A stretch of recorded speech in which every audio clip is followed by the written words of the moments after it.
শিবরাত্রি উপলক্ষে ভিড় উপচে পড়ল নদিয়ার মাঝদিয়ায় শিবনিবাসে। সারা বছরই ভিড় লেগে থাকে এই পুণ্যভূমিতে, তবে গোটা শ্রাবণ মাসে তা অন্য মাত্রা পায়, ঠিক যেমন শিবরাত্রিতে। দূর দূরান্ত থেকে ভক্তরা শিবের মাথায় জল ঢালতে আসেন এই মন্দিরে।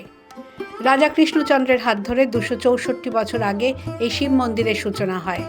শিবনিবাস মন্দিরের শিবলিঙ্গের উচ্চতা 9 ফুট। কোষ্টি পাথরের তৈরি এই বিশাল শিবলিঙ্গ। স্থানীয়দের দাবি, এই শিব মন্দিরের শিবলিঙ্গটি এশিয়ার দ্বিতীয় বৃহত্তম শিবলিঙ্গ। মন্দিরের পুরোহিত শোনালেন এই মন্দিরের প্রাচীন ইতিহাস। যখন নদিয়ার মহারাজ কৃষ্ণচন্দ্র শুনলেন যে চারিদিকে বর্গী হাঙ্গামা হচ্ছে, সেই সময় উনি খুব চিন্তায় পড়লেন ওনার পরিবারবর্গকে নিয়ে। তখন উনি এই একটা নিভৃত জায়গায়, একটা গ্রাম, এখানে উনি এলেন।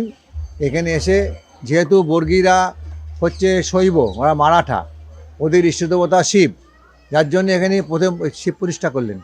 যে শিব এখন এশিয়া মহাদেশের দ্বিতীয় বৃহৎ, এবং ওইটা ওনার প্রথমা মহিষী মঙ্গলের জন্য প্রতিষ্ঠা করলেন।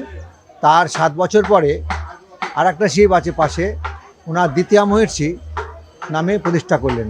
যে শিব প্রতিষ্ঠা করলেন বড় শিব, সেটা হচ্ছে 9 ফুট উচ্চতা আর 36 ফুট ব্যাসার্ধ। ওটা 1676 শতাব্দে প্রতিষ্ঠিত, তার মানে 264-65 হবে। তার 7 বছর পর আটটা প্রতিষ্ঠা করলেন, যেটা আমি আগে বললাম, সের নাম হচ্ছে রাজ্ঞীশ্বর। কলকাতা শহরের খিদিরপুর ডক সংলগ্ন এলাকায় ভূকৈলাস রাজবাড়ির সংলগ্ন মন্দিরে 11 ফুট উচ্চতা সম্পন্ন কালো কোষ্টি পাথরের 2টি শিবলিঙ্গ রয়েছে। 1781 সালে জয়নারায়ণ কর্তৃক প্রতিষ্ঠিত এই মন্দিরের শিবলিঙ্গ এশিয়ার মধ্যে বৃহত্তম বলে দাবি। তারপরেই উচ্চতার দিকে দ্বিতীয় নদিয়ার শিবনিবাসের শিব। শিবরাত্রিতে এই মন্দিরে উপচে পড়ে ভিড়। সেই ভিড় এড়াতে আগের দিন অনেকেই এসেছেন পুজো দিতে। বাবা এখানে একদম বসে আছেন, একদম জীবন্ত বসে আছেন, এইটুকু আমার মনে হয়। আর উনি ডাকলেই আসা যায়, উনি যদি না চান এখানে আসা কখনোই কারোর পক্ষে সম্ভব না। এত বড় শিবলিঙ্গ কোথাও দেখেছেন? হ্যাঁ, আমাদের নবদ্বীপেই আছে, এর থেকেও বড় শিবলিঙ্গ আছে আমাদের নবদ্বীপেই। হ্যাঁ, পোড়ামাতলায় আছে শিবলিঙ্গ, আমাদের নবদ্বীপেই এর থেকেও বড় আছে। সেটা বড় শিবলিঙ্গ ছোট শিবলিঙ্গ সেটা বড় কথা না, যেখানে বাবার আসল, যেখানে বাবা মাহাত্ম্য রয়েছে, সেখানে বাবা যখন ডাকবে আসতেই হবে। এটাই আজকে ভাবিনি আসতে পারবো, মনে ইচ্ছা ছিল, বাবা পূরণ করেছে, এটাই। আমাদের এশিয়ার বৃহত্তম একটা বড় মন্দির, সব থেকে বড় শিব ঠাকুর।